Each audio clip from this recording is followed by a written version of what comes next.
College is a wild ride for young adults, and their mental health often suffers. This podcast addresses the inner battles many college students struggle with. You're listening to Normalize It Forward, where we have raw, unfiltered conversations about young people's biggest mental health problems, how to handle them, and how to achieve a more resilient mind. Time to get rid of those heavy burdens and focus more on self-love and care. Here is your host, Marc Lehman. Welcome, everybody, to Normalize It Forward. My name is Marc Lehman. I'm a family therapist from Connecticut, and I'm super excited today to welcome in our guest, Kenneth Erhahon. Say it one more time for me. Erhahon. Erhahon. Erhahon. Thank you so much. I screw up everybody's names. Better known by his stage name as Shocka. Shocka is a rapper and mental health advocate from London. He gained recognition by being 1/3 of grime collective Marvel, alongside Double S and Vertex. After dealing with mental health issues himself, Shocka became a mental health advocate to help those with their own problems with his music. If you haven't heard his music, look him up. It's awesome. He has since aimed to raise awareness of mental health issues. Shocka, welcome. How are you, sir? I'm good, man. Thank you so much for having me, man. It's an honor. Of course. Absolute Thank pleasure. you for being here.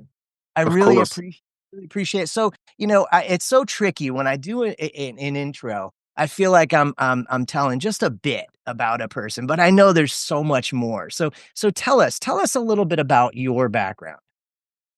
There is so much to it. So first of all, the name Shocka, because everyone always says, that's an interesting name. Where did he get that name from? So the name has two meanings. First of all, two positive meanings. The first meaning was because I wanted to shock my friends, my family, and the world in a positive way. I wanted them to look back on my life's story at the end of it and be like, wow, like he really did something amazing. And then the second meaning is actually an acronym for what Shocka means. Shocka stands for spiritual healer. Others can know is around them. What does that mean? That means the more I'm open about my story, the more I'm vulnerable, other people around me can see that and decide to emulate that if it works for them and brings them to their place of healing. So that's why I do what I do. Healing is actually a big theme of what I do. I was just talking to my manager about this 2 days ago, saying like healing has played a major part. You know about the Marvel characters, right? Sure. The X-Men. Yeah. Wolverine was my favorite character Love as a him. kid. And now I'm older, I was like, it's so crazy that I subconsciously picked him because his power was like he can heal himself whenever he gets injured. There you go. You know what I mean? So it's like it started from there because people used to call me Wolverine because I used to have like long sideburns, which I still have now. But I used to have like thick sideburns, and people used to like name me Wolverine. So healing has always played like a little theme. There's been a thread throughout my whole life. Then the name healing, and then when I went through my mental health difficulties, which I'll get into, the book that actually changed my life was a book from a woman called Louise Hay, which you might have heard of. She's American. She's passed on now. I don't know if you know who she is, Louise Hay. I haven't heard of her, no. Oh, she's incredible. She's got a book called You Can Heal Your Life. Imagine that. So like that was the book I discovered that actually changed my whole life around. But a bit into going to my journey. So I was in a group called Marvel, as you mentioned in my bio. There was 3 of us, me, Double S and Vertex. I was the Nigerian one. Another one was Ghanaian. Another one was Ugandan. And we formed this group and we just had big dreams to take over the world and just do something positive from where we came from. Because where we came from is really negative. I'm from a place called Tottenham. I don't know if you know about football. I don't know if you watch football, if you're into it. Of course, there's a team called Tottenham, which is the area I live in. One of the football teams are called Tottenham. But there's a little place in Tottenham called Broadwater Farm, and that's where I'm from. And that place had 2 riots. One was in 1986, where a police officer's head got chopped off. Yeah, that's how severe the riots was.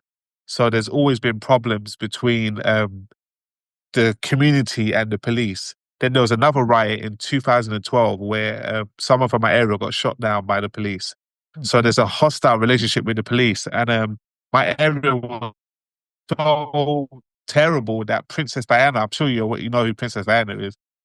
Princess Diana came to my area to make peace, to tell us like to relax. That's how bad my area was. But now my area is extremely positive. There's a guy called Heady One from my area who I don't think you know who he is. But he went to #1 in the charts and he brought a lot of positive attention to my area. Then you've got people like myself doing really positive things here. So things are changing. So anyway, the group called Marvel, the other 2 guys in the group, they're round the corner from me. They're from a place called Northumberland Park, which is like 10 minutes away. Okay. So we all got together, formed this group called Marvel, and we did amazing things. In 2010, we met Drake really early. He was one of the first artists from the UK to bump into Drake. Well, we literally bumped into him. Yeah, we met Drake before he became a megastar. I still have the footage of it. So when I see Drake, when I see you, I'm going to show you this footage and hopefully you remember me because he's done so much since then. But he'll never forget the first time he came to London, and that's when we saw him. But he came with Rihanna, which was the distracting part. Because he came with Rihanna, Rihanna's already a big star and he wasn't. We forgot about him and focused on Rihanna. And so we met both of them and it was amazing. And we did some incredible things. We toured with some huge acts over here. That was in 2010. And then this is where it gets interesting. We brought out our first single on the 10th of the 10th, 2010. We picked that date because we believed that like our lives was going to change forever on that date. And we'll look back in 20 years and be like, that was the day that we became millionaires and changed our families' lives.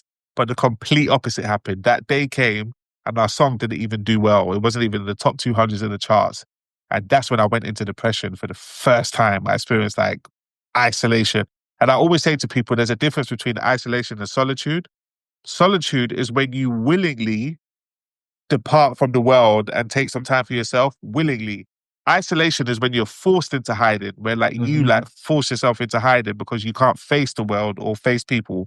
And that's what I went into. I went into isolation. I started like hiding from my friends due to the fact that we lost our record deal and our song didn't do well. And I've spoken to a lot of artists now and I've realized a lot of artists have been through that similar situation of like having problems with their record. It's a common thing. Even Liam Payne from One Direction that passed away recently, the news broke out that he was having problems with his record label just before. So it is a common thing. And I went into deep depression in 2000. So we got signed in 2010. The single came the song came out 10-10-10. Then we lost our record deal in 2011. And then I went into a mental health hospital for the first time in 2012. For the first time. And that's when everything really changed because now I've been introduced to a world that I knew nothing about. I used to just hear about this world. I don't know what they call it in America, but in the area that I'm from, they call it like he's gone crazy, he's lost his mind, he's a psycho. You know the words that they throw around. Oh, yeah, sure. Yep. So like, I had to deal with that stigma. The big mistake when I came out of hospital the first time, I feel like just sweep it under the rug and pretend like nothing can happen. Which is wrong. I was meant to like, speak and verbalize it and get help. But as you can imagine, the stigma was so thick and I came from a family that wasn't educated on mental health. So that was even they was advising me not to tell no one. Do you know what I mean? Because that's what we've been used to. That's the programming throughout all of these centuries and centuries is don't speak about it. So that's what I did. And then what happened was when I came out of hospital in 2012, the group that I was in, Marvel, we got some investment from someone and they moved us out of our area. And this is where the problem came. Every Christmas, we will come back to the area to see our family, to spend Christmas with our family. So Christmas time, I had to come back to this house where I had the breakdown and all of the mental health issues, and that trauma will resurface. And then I end up getting sectioned again and put in a mental health hospital again for the second time. And it used to be every 2 years. Every 2 years, I would like relapse and end up in hospital. So from 2012 to 2014, 2 years later, to 2016, in hospital again. This third time is where everything changed for me. The doctor said to me before he discharged me, he said, "You've been sectioned," because that's what it's called, sectioning. I don't know what they call it in America when you get put in a mental health hospital, but in the UK, it's called being sectioned. They're allowed to keep you there for like 21 days. So the third time I got sectioned, the doctor said something just before he discharged me. He said, "You've been sectioned 3 times. You're 27 years old. You need to figure something out because you don't want to keep coming in and out of hospital for the rest of your life." And when he said that to me, it's like a light bulb just went off in my head. Like, oh my God, you're right. Imagine me being 50 or 60 and I'm still being, do you know what I mean? So that's when I discovered the book because WhatsApp stories was just being introduced. And I didn't want to use WhatsApp stories because I felt like there was copying Instagram, so I avoided it for so long. But when I came out of hospital, I started checking people's stories and a girl had this book on her story from Louise Hay. And I messaged her, I said, "Ashley, is that a good book?" And she said, "Yes." So I bought the book and it completely changed my life. I'm not really an avid reader. I'm more of a visual person. So stuff like this is perfect. So what I did after I read the book, I typed her name into YouTube to see if she's got any videos that I could watch, and she had tons of videos, and I studied all of them. And what changed my life, she spoke about self-love in a way that I never heard of before. She said self-love is not about bubble baths and massages and getting your toes and your nails done. She said self-love is about how you speak to yourself, your internal dialogue. She said if you can get that conversation right, everything will change. And she said, you'll know it will change because your reality will begin to reflect back to you the conversation you're having in your mind. And she was completely right. As soon as I got that conversation right, everything started to change. I did my first sold out show in 2017. In 2018, I made a song called Self Love based on everything she taught me. Then that song ended up getting signed. Snoop Dogg posted that song on his Instagram. Snoop Dogg has 26 million followers, so it was worldwide. Then 2019, I got offered to do a TED Talk. I'm sure TED Talks are big. I've seen it. Yeah. I did the TED Talk 2019. Then I did 2 shows in New York. So I actually came out to America, did 2 shows in the beginning and the end of the year. Then 2020, we all know what happened, COVID, and we weren't had to go into lockdown. So I was pissed off because I started getting trauma about what happened with my group. Yeah. Remember, we was just at the door and then we lost our record deal. Now I'm at the door again and COVID has come, so I'm getting trauma. And then my life's about to change even more. My mom comes home one day and tells me she's just come from the hospital and they said she's got cancer. Oh. She's got a year to live. Devastated me. I'm my only child. Yeah, grew up with my mum my whole life. As you can see, pictures of my mum on the wall. I don't know if you can see that there. But so in the same house that she told me the news. And then she had a year to live, so we had to fly away to Nigeria to see our family because she has to say her goodbyes to the family, which was devastating. And then 2022, she passed away on the 2nd of February. Oh, I'm so sorry. Yeah. And then I had my headline show on the 27th of February. Then I had my mum's funeral on the 8th of February, like a week later. Everything was just happening so fast. And then I ended up being back in hospital again. After all of that pressure, I ended up relapsing, going back in hospital again after 6 years. So remember I said it was every 2 years? So I broke that 2-year curse and it was 6 years. And then, don't forget now, in between that 6 years, I'm a full-on mental health advocate now because I did TED Talks and talks in schools. So like I knew exactly what to do when I went to hospital. I had my phone with me this time for the first time. My auntie gave me my phone because all the other times I've been sectioned, my mum never gave me my phone because she wouldn't want me to talk to anyone because Nigerians are extremely private. This time when I got sectioned, because my mum had passed away, my auntie didn't really know what my mum does. So she gave me my phone on a visit. And when I got back to my room, I remember looking at my phone thinking, what am I going to do with this? And then everything just came to me, like take videos while you're here, show people what it's like. Because people don't know what it's like in there, what it even looks like. So I took pictures, I took videos. That's where I got the idea for my book, A Section of My Life. That's where I wrote most of it. Then when I came out of hospital, I ended up getting a book deal. And then, everything's just been amazing since then. And then I got the book deal. The book came out. I performed at a place called the National Gallery. I don't know if you've heard of it, but there's a place called the National Gallery over here. And I'm the first artist to ever perform there. That place is older than me and you. Wow. Yeah. And then I did a documentary with ITV. There's a big channel called ITV over here. And I did a documentary that was screened on that channel. And it's just been amazing ever since. So that's my story in a nutshell. I hope I didn't take up too much time, but Shocka, you could take up all the time you want, number one. And number two, I thank you so much for being open and sharing all of that. I think, I know my listeners something in that will resonate with them. I mean, I'm listening and I'm thinking a few things. Number one, I want to talk a little bit about how mental health, is in London and how it compares to, say, the United States. There are some differences. And then certainly, want to talk to you more about, your shift that you made. It sounds like since this last hospitalization and even a little before to become an advocate, and I think that, there's clearly something in you that wants to heal and help others. Yes, definitely. Yeah. So let's chat. Let's talk a little bit about, the comparison, because I think that, out here in the States, I would describe mental health as an epidemic with young adults in particular. The anxiety and depression levels, eating disorders, substances, ADHD, et cetera, are just skyrocketing. The suicide rate is higher than it's ever been. And yet, at the same time, there's more and more discussion about mental health. I would say compared to say 10 years ago, it's way more open. I mean, I'm constantly amazed when I talk to young people how comfortable some people are talking to each other about it. Yeah. It's a journey. It's a process to help people understand that there's definitely healing that takes place when you open yourself up and recognize that, hey, what you're going through, a lot of other people are too, you know? Does that make sense? Yes, definitely. Yeah.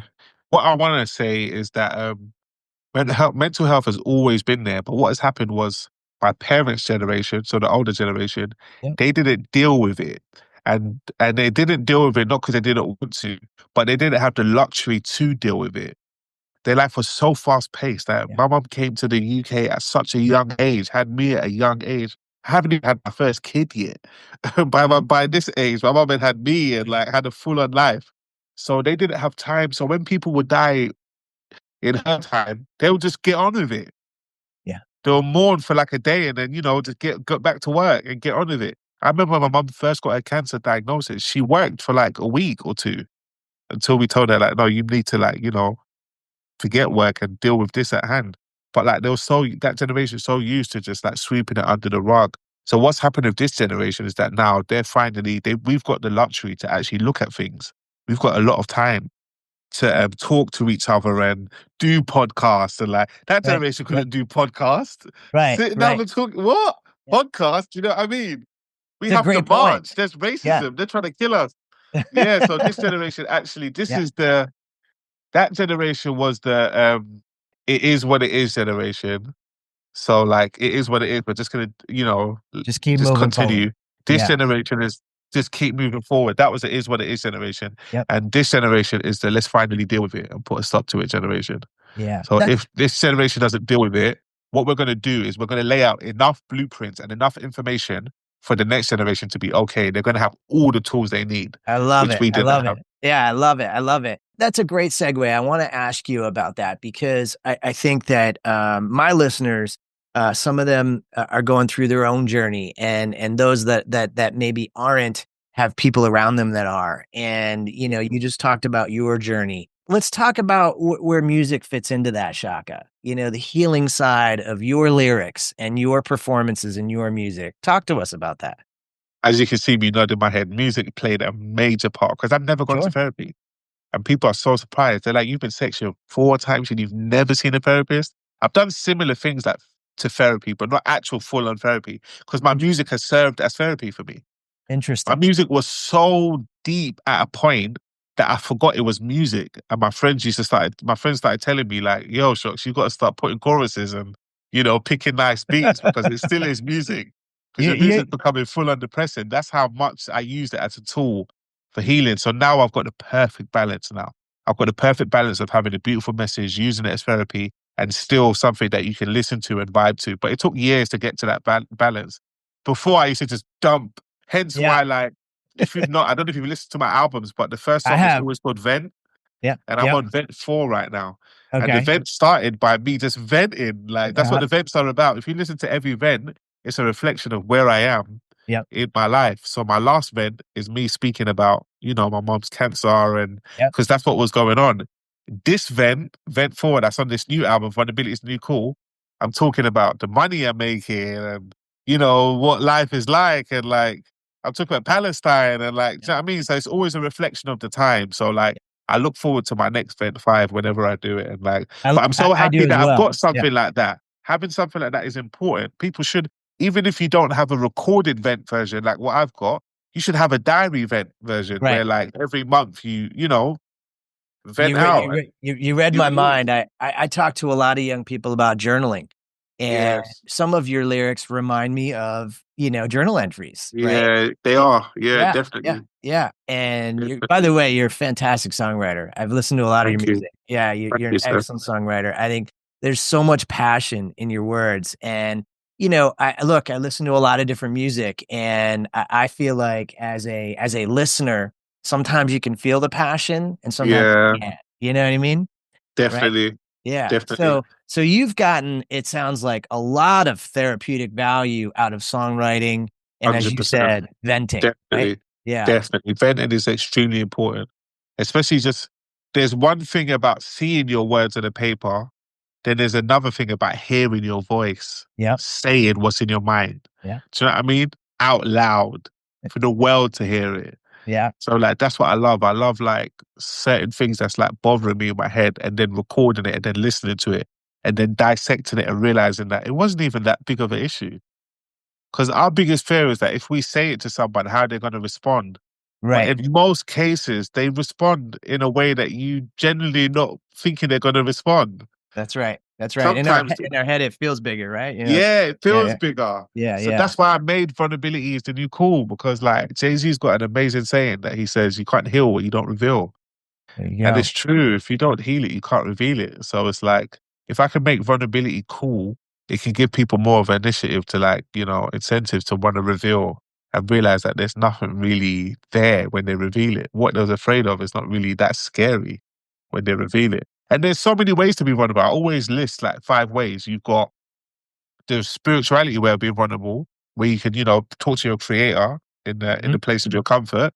Then you've got therapy, which we all know about. Then we've got venting to our friends or our partner. If you've got a wife or husband or best friend, you've got that way. Then you've got journaling. Then you've got your art form, like drawing. I can see painters behind you. That person it was obviously therapy for that person. Then you've got the way that I used, which is recording. So there's like so many different ways. People think there's only one way, which is talking to a person. That's actually the hardest way. Right. That's the most difficult. That's the last option I'll pick out of the 6. There's so many other ways, but the whole point of it is getting it out of you. As long as you can burn it, that's another way you can put it on a paper, burn it. You just have to get it out of your system and just see it. Once you get it out of your system and see it, the problem is, because it lives inside of us, it turns into, I think the longer it stays inside you, the more chances it can turn into poison and start to poison you.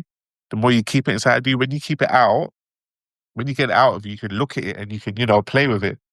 It's like a scientist. And what's fascinating, Shocka, is, you know, so much of your music, the stuff you write about when you do get it out and you do put it in song resonates. Like, you know what I mean? Like, at least I found listening to it, I can understand those things because either I've experienced it or I know people that have, right? I definitely think that's one thing that music does, is it really brings us together more, you know, because when it's up here, it's only in our head, we feel like we're the only one experiencing it, right? Yes, exactly. You know? And some people's voices have healing components.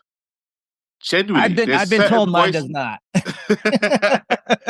There's certain voices that need to be spreaded across the world. It's actually good for humanity. Do you know what I mean?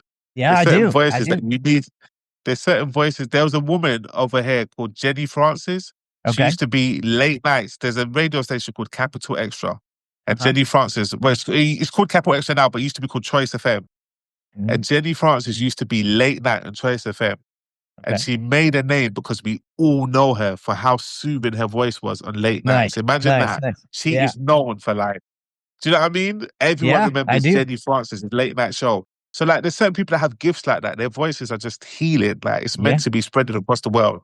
So it's like, and I feel like if you've got that voice, you should use it. You should do voiceovers. You should talk to people more. You should become a motivational speaker. You should, like, your voice is healing. There's certain people that they just talk to you and it just lights up your day. Do you know what I mean? I do. And you've been so passionate about the topic of mental health. I think you've figured out, you know, and many artists have now, that, you know, when you speak, people are listening, you know, and people admire artists. People admire, you know, people in the entertainment industry. You know, I can't tell you how many times I've seen video clips or been at concerts myself, and the musician stops for a moment and lets people know that, you know, it's okay. Yes. Okay. Yes, you know? Exactly. And that means a lot coming from someone you look up to. Huge. Yeah, Absolutely. honestly. So huge. Definitely. That means a lot. Yeah, absolutely. Absolutely. So Shocka, let me ask you this. You know, again, in the States, the scene with young people is, you know, in terms of statistics, is moving in the wrong direction. You know, anxiety's up, depression is up.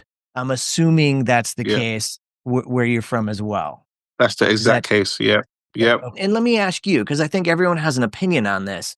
Why do you think that is? I think it's social media. It's something we've never had before throughout history. So no one could have given us advice on what to do. This is like unique to our time. We've never had Instagram like this. Right. So I mean, so like we're dealing with a new problem. Yeah. So they've got to give us time to figure it out. We're going to have problems. There's going to be deaths. Unfortunately, there's going to be anxiety. There's going to be depression. There's going to be suicides. And there's going to be all this stuff. We have to figure this out. And unfortunately, some people are going to be casualties until we figure this out. But it's not always going to be like this. It will come down when we figure, you know, when we start to really figure out and get a hold of it. But right now, it's the wild, wild west. It's new, it's new to all of us. It is. So, I mean, we've never had like our follower counts. Do you know what I mean? People with 1 million followers. Yeah.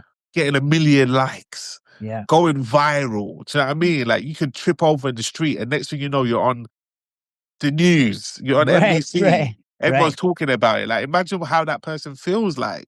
Yeah. Imagine how Will Smith must have felt like seeing a mistake he made with slapping everywhere. Yeah. You can't even heal. You have to you're healing in public. So yeah, it's a new territory that we're in. So we're dealing with it.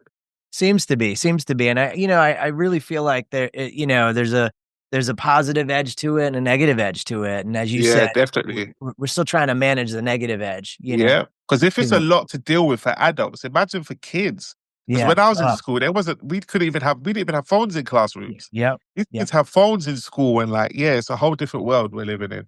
It really is. Whole different world. They're plugged in all the time, and I think that, I mean, the term influencer is used a lot in the States, and, there are positive influencers and there are negative influencers, right? But, to your point, when I was a kid, we were exposed to certain things, on the news or the TV. Yeah. Now kids are exposed to yes, exactly. So much exactly. more. Exactly. So, and influencers are important, especially positive ones. Yeah, I agree. Because they're the ones that's going to bring the control back. Mm-hmm. Because where else are the kids going to get the information from on how to deal with all of this? Hopefully they get it from, because kids ain't really listening to their parents, which is sad, but it's the truth.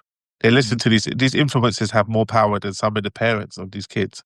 So we've just got to make sure that our kids are listening to the right influencers. Yeah. It's so important. Because what put me on this path is that I had the right reference points. I don't know if I can show you this, but on my shoulder I have a Bob Marley tattoo. Can you see that? Yeah, sure. Yeah.